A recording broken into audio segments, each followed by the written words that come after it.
أعوذ بالله من الشيطان الرجيم. سورة الرحمن مكية. بسم الله الرحمن الرحيم. الرحمن علم القرآن خلق الإنسان علمه البيان. الشمس والقمر بحسبان والنجم والشجر يسجدان والسماء رفعها ووضع الميزان ألا تطغوا في الميزان وأقيموا الوزن بالقسط ولا تخسروا الميزان والأرض وضعها للأنام فيها فاكهة والنخل ذات الأكمام والحب ذو العصف والريحان فبأي آلاء ربكما تكذبان خلق الإنسان من صلصال كالفخار وخلق الجن من مارج من نار فبأي آلاء ربكما تكذبان رب المشرقين ورب المغربين فبأي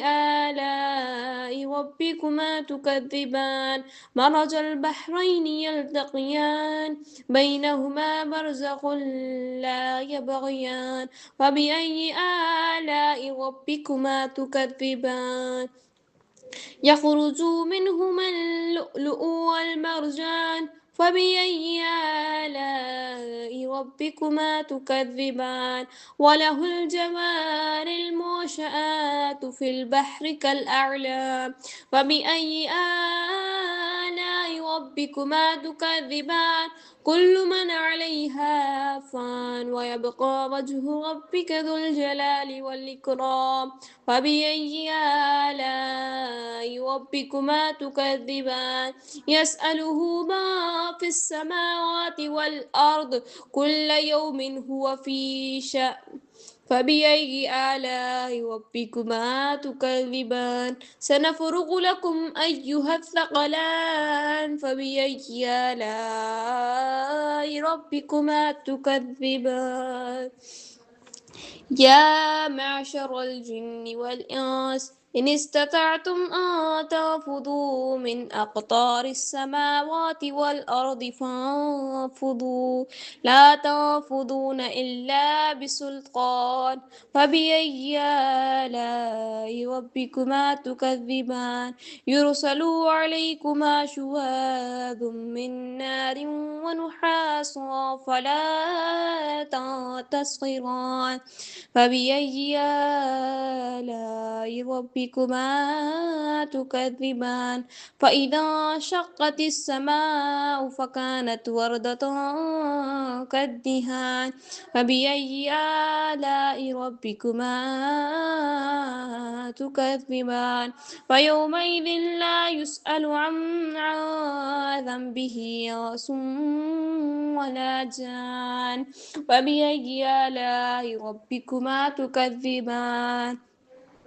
يعرف المجرمون بسيماهم فيؤخذ بالنواصي والأقدام وبأي آلاء ربكما تكذبان هذه جهنم التي يكذب بها المجرمون يطوفون بينها وبين حميم آن فبأي آلاء ربكما تكذبان ولمن خاف مقام ربه جنتان فبأي آلاء ربكما تكذبان ذوات أفنان فبأي آلاء ربكما تكذبان فيهما عينان تجريان فبأي آلاء ربكما تكذبان فيهما من كل فاكهة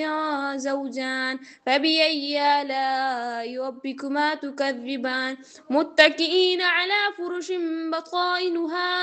من استبرق وجنى الجنتين دان فبأي آلاء ربكما تكذبان فيهن قاصرات الطرف لم يطمثهن إنس قبلهم ولا جان فبأي آلاء ربكما تكذبان كأنهن الياقوت والمرجان فبأي آلاء ربكما تكذبان هل جزاء الإحسان إلا الإحسان فبأي آلاء ربكما تكذبان ومن دونهما جنتان فبأي آلاء ربكما تكذبان مدهامتان فبأي آلاء ربكما تكذبان فيهما عينان نضاختان فبأي آلاء ربكما تكذبان فيهما فاكهة والنخل ورمان فبأي آلاء ربكما تكذبان فيهن خيرات حسان فبأي آلاء ربكما تكذبان حور مقصورات في الخيام فبأي آلاء ربكما تكذبان لم يطمثهن إنس قبلهم ولا جان فبأي آلاء ربكما تكذبان متكئين على رفرف خضر وعبقري حسان فبأي آلاء ربكما تكذبان تبارك اسم ربك ذي الجلال والإكرام آمنت بالله صدق الله العظيم.